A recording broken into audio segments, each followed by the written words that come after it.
All right, welcome to this explainer. Today, we're going to break down a pretty unique leadership philosophy. And here's the twist. The secret to stability and contentment. It doesn't come from some modern business guru. Nope. It comes from an ancient letter written, of all places, from inside a prison cell. Okay, so let's jump right in with a problem, a real dilemma that basically every leader faces.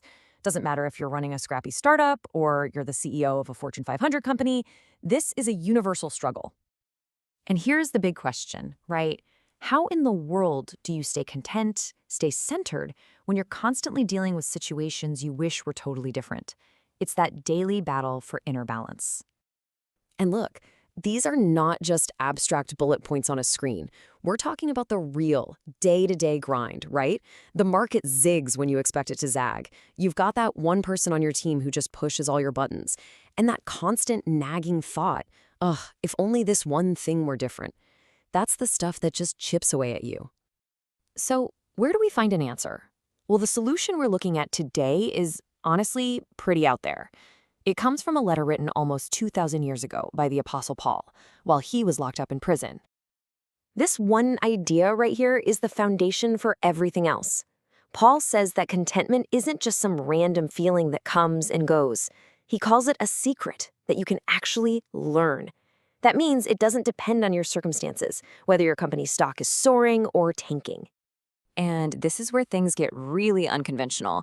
The secret isn't a technique. It's not a 7-step plan you read in a book. The whole argument here is that the secret is actually a person, an internal source of empowerment, who the text identifies as Christ, someone you experience, not just a set of rules you follow. Okay, so if the secret is a person, what in the world does it mean to learn it? Well, to figure that out, the source material actually digs into the original Greek, and the meaning is way more profound than you might think. This is so cool. In the original language, that phrase, "I have learned the secret," really means I have been initiated. Think about that. It's not like learning a fact in a textbook. It's like being brought into a whole new reality, a completely different way of operating, almost like being inducted into a secret society that has its own set of rules for life. And this comparison really nails the difference. So much of traditional leadership is about position, right? You get the title, you get the corner office, you get the responsibilities. This other model is all about process. It's not about arriving at a destination. It's about constantly learning and being transformed from the inside out. Which, of course, brings up a really practical question.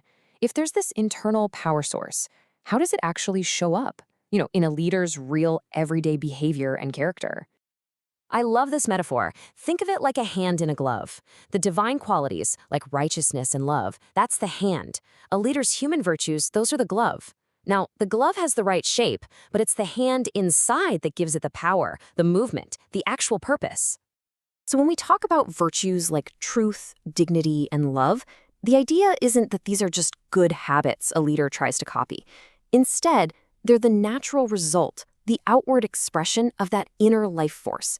They're the hand moving the glove. Okay, so how do we make this more than just a nice idea? Let's get practical and look at the 3-step framework for actually applying this secret on a daily basis. So here's the game plan, the daily discipline. It boils down to 3 things. Number 1, praying. And we're talking about just keeping that line of communication open, a constant connection. Number 2, staying cleansed. This just means being honest about your mess-ups and asking for forgiveness. No pretending you're perfect. And number 3, this is a big one, living from ascension. It's about getting that 30,000-foot view on your problems, seeing them from the mountaintop, not when you're stuck down in the weeds. This quote just sums it all up perfectly. The whole point of this framework is to operate from a place of clarity, of stability. It lets a leader walk into those messy, complex, chaotic situations and bring a sense of calm and perspective. All right, let's bring this all back down to earth. Back to the boardroom, back to those frantic emails, back to the high-stakes decisions that leaders make every single day. How does any of this actually work in the real world? So, how does this actually play out?